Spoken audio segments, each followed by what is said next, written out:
3 pesawat bantuan dari Indonesia seberat 51,5 ton terbang menuju Gaza.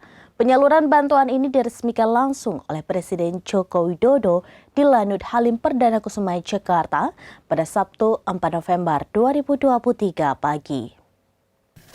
Pagi hari ini, bantuan Indonesia untuk rakyat Palestina akan segera diberangkatkan menuju ke Bandara Al-Aris di Mesir, kemudian akan diteruskan dan disalurkan ke Gaza.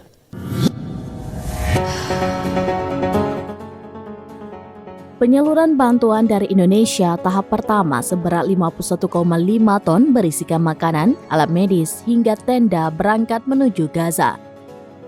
Penyaluran bantuan ini langsung diresmikan oleh Presiden Joko Widodo di Lanut Halim Perdana Kusuma, Jakarta pada Sabtu 4 November 2023 pagi ini.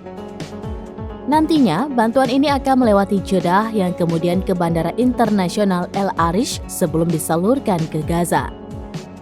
Bantuan pertama dari Indonesia untuk Gaza ini diterbangkan menggunakan 3 pesawat. Jokowi juga menambahkan bahwa bantuan ini tidak hanya dari pemerintah saja, melainkan dari masyarakat yang disalurkan melalui lembaga-lembaga kemanusiaan. Sementara itu, bantuan yang diberikan ke Gaza ini sebagai wujud solidaritas dan kepedulian terhadap Palestina. Jokowi mengatakan konflik Hamas-Israel adalah tragedi kemanusiaan.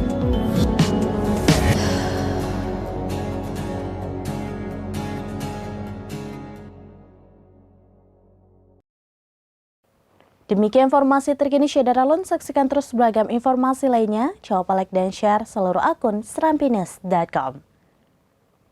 Download Tribun X sekarang, menghadirkan lokal menjadi Indonesia.